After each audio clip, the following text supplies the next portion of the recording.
Welcome to the Wellness Biz Academy, where we turn passionate practitioners into profitable practice owners. I'm Duffill, corporate business strategist and naturopath, showing you how to build a thriving practice with simple, proven systems that work. Let's create the practice that you long to have, because it's time to start living your passion and growing your practice. Hi everyone and welcome. Hi. Today we are going to be talking about the top 10 mistakes that you might be making that are stifling the growth of your business. Now, these are going to be things, some of which you probably never thought of before, that might be holding you back from reaching those revenue targets, those goals, and that growth in your business that you really want to achieve. If you find that you're going through any of these or experiencing these in your own business, feel free to reach out to me. Come and join our free Facebook group. I'd love to have a chat and I'd love to help you through these. So let's dive in. The first thing that you might be doing that can be stopping the growth or holding back the growth of your business is not having a plan. Flying by the seat of your pants in your business can get you through the first few years, and I've seen it time and time again. The first 1, 2, maybe even 3 years, you can grow just because you're new. After that, though, if you don't have a plan, the wheels will start to fall off. You will see client numbers dwindle. You'll see your revenue dwindle. You will get on that feast and famine roundabout where you don't know what is coming into your business from one month to the next. That is a place that you don't want to be, particularly when it is so easily fixed by having a plan. That plan will outline your offers, it will outline the marketing that you're doing, and it will outline how you will grow your business over time. So, my friend, if you don't have a plan, get one. The second thing that you might be doing that could be holding back the growth of your business is focusing on those small details. It can be really easy for us to get sucked down into those minute details instead of doing those big important tasks that will actually move the needle forward in our businesses. When I was running my practice and I had limited time, I had clients back to back every day. So the time that I had for marketing and business strategy, business growth was quite limited. When I would sit down to do these, I would always look at what I had on my to-do list and go, right, what is the task here on this list that's going to move the needle forward the most right now? And that's where I would start. And I recommend that you do the same. We can get bogged down in those finer details, adjusting the little words on our website or updating our Facebook profile. But none of those are going to bring clients in the door right now. They're not going to move the needle forward or put revenue in your bank. Look at those things that you need to be doing. Bringing out your new programs, your packaging, sending an email to your list, promoting your latest offer. All of those things are actions that can move the needle forward and bring revenue into your business right now. So focus on those. The third thing that I find, particularly in our community, we're really heart-centered, and we are people that really work from the gut, work from our intuition, which means that we can be sitting and waiting for inspiration to hit before we actually do something of use. Now, that might sound a little bit harsh, but I've seen this so much. Entrepreneurs that might have an amazing idea, amazing offer, they might have an idea for a program or a new package, but they sit on it. They don't make the effort to bring it out. They can get stuck on little things like the name. No, I can't move forward because I don't know what it's called yet. And I know you're smiling to yourself right now because you know people or yourself that have done that. The big issue is getting that thing out there, whatever it is. You can't sell what you haven't created. The name will come. So don't sit waiting for inspiration to hit. Do the work and get it done. The truth here, and if you need a little bit of a mindset kick here, if you were working in somebody else's business with the responsibility of launching these great new offers, for example, you wouldn't be stuck on the name. Someone is paying you by the hour to get these things done, and you would nail your way through that work step by step by step. You need to afford yourself the same respect and get those tasks done. Number 4, the one that can be holding you back, and I have to say I've seen this a lot in the last 12 months, is pushing for an offer or holding on to an idea that you love, but that nobody actually wants to buy from you. This can happen a lot. We can have a great idea and think, wow, this is going to be amazing. And we can put time and effort and money into creating it and then find that nobody wants it. Instead of changing it and making it something they would want, or if it really is not going to sell, giving up on it and moving on, we can really keep flogging that in the hope that someone would buy it. No amount of amazing marketing is going to fix a bad offer. And if you happen to have one of these in your offer suite, it's time to put a big cross through it and let it go with love. You've put time and effort into it. You've learnt some amazing things, but it's time to let it go and move on to something that could be more lucrative in your business and bring that growth that you're looking for. On to number 5. Now, number 5 is about your messaging. If you have very vanilla, okay, it lacks energy, it lacks punch, it lacks emotion, it doesn't hit people right here. Some people call it wishy-washy messaging. If this is you, this is a change you need to make. This can really be holding back your success because people don't connect with vanilla messages. If your messages aren't making sense, your ideal clients won't be able to see themselves in it and won't be able to align with it and come and work with you. So you need to make sure that you're very clear and punchy and stands out. Number 6 I have for you, and this is a really interesting one. And this comes from a long time ago, back in my corporate career, when I had a friend who was an entrepreneur. And this friend was looking for their $1 million idea.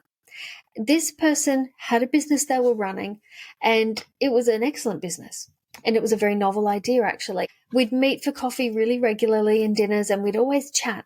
And this person would be forever focused on, where is my $1 million idea? What is it? I have to have a $1 million idea. And across the course of these conversations, I slowly got the point across that actually you already have your $1 million idea. You're ignoring it, trying to find the shiny object.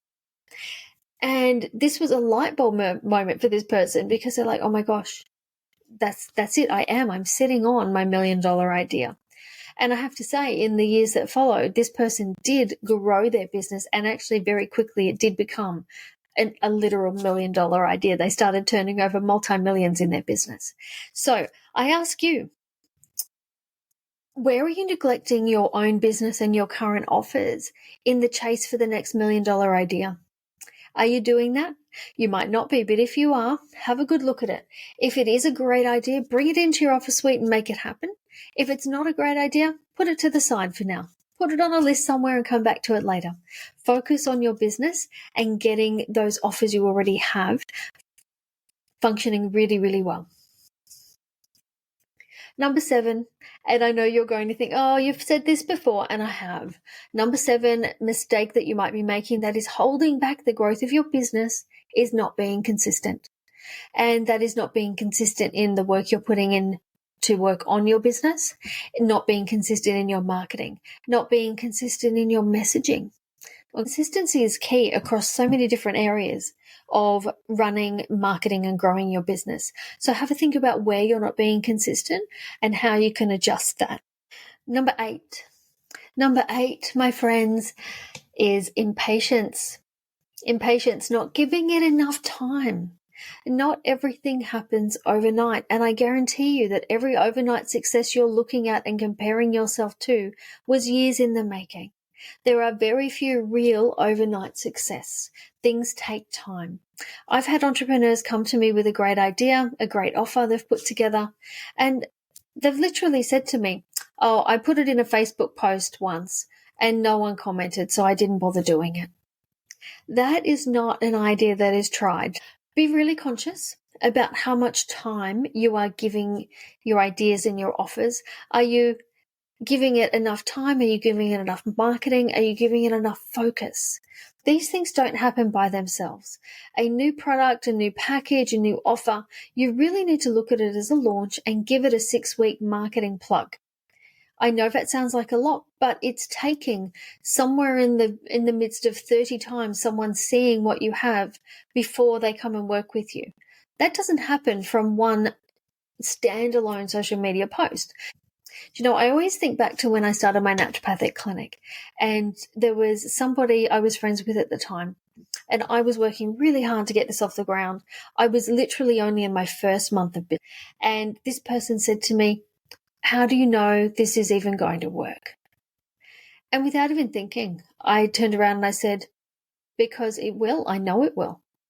I was so blinkered. I had one lane, and that lane was success. There was no other option. This business was not going to fail. And I think, too, the space that I was in at the time, I was a solo parent. I was on the back of a very traumatic divorce. I had to make this work. My kids and I needed it to work. It was the income source I had available. So failure was not an option. And because failure was not an option, I made it successful. And that comes back to giving it enough time. Okay, so put your offers out there. It does take time for them to get some traction, and it can get time even when you start to get traction to get your offers right. So if you know that the offer you're making is the right transformation for your client and that it's the right solution, then keep at it. Now, number nine, the reason you may not be getting growth in your business is because you are jumping. Yes, jumping.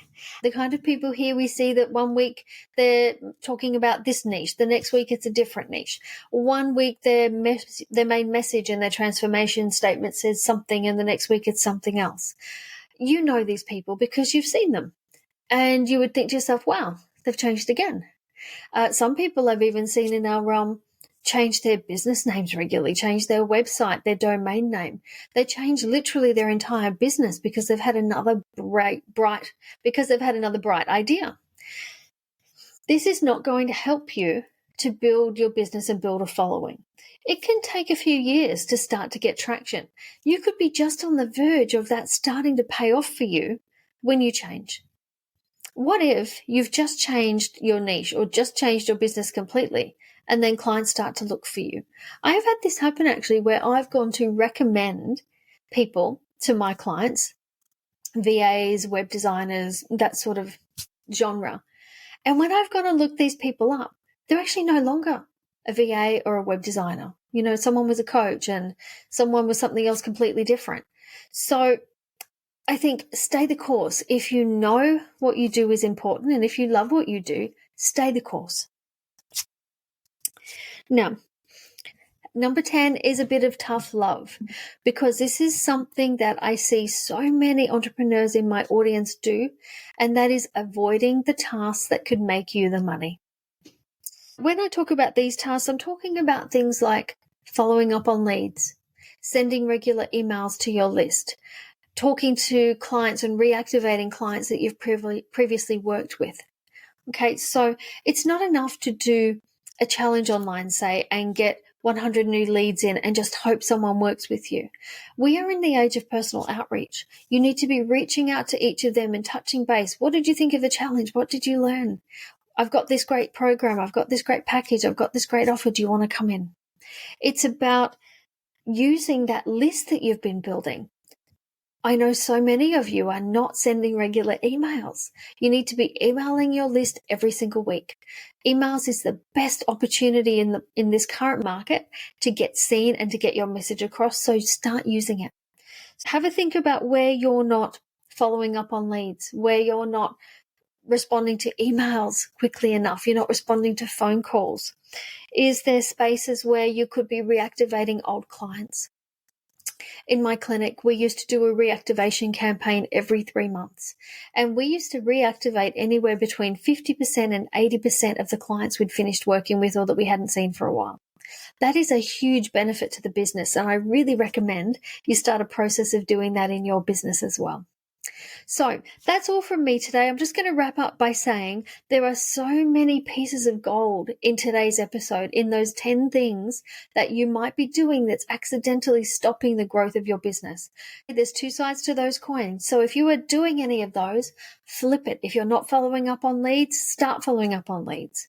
If you're not reactivating your previous clients, start a reactivation campaign. If you're not getting those big tasks done and focusing on the small, well, you know what I'm going to say. Go and focus on the big ones. Get those big things done. I hope you've enjoyed today's episode, and I hope you've gotten some great benefit out of it. I look forward to seeing you again soon. Thank you for listening to the Wellness Business Academy podcast with me, Cass Duffill. If you are interested in growing your practice, come get my free guide, The Practice Success Toolkit, at cassduffill.com or grab it in the show notes. Thanks for being here, and I'll see you next time.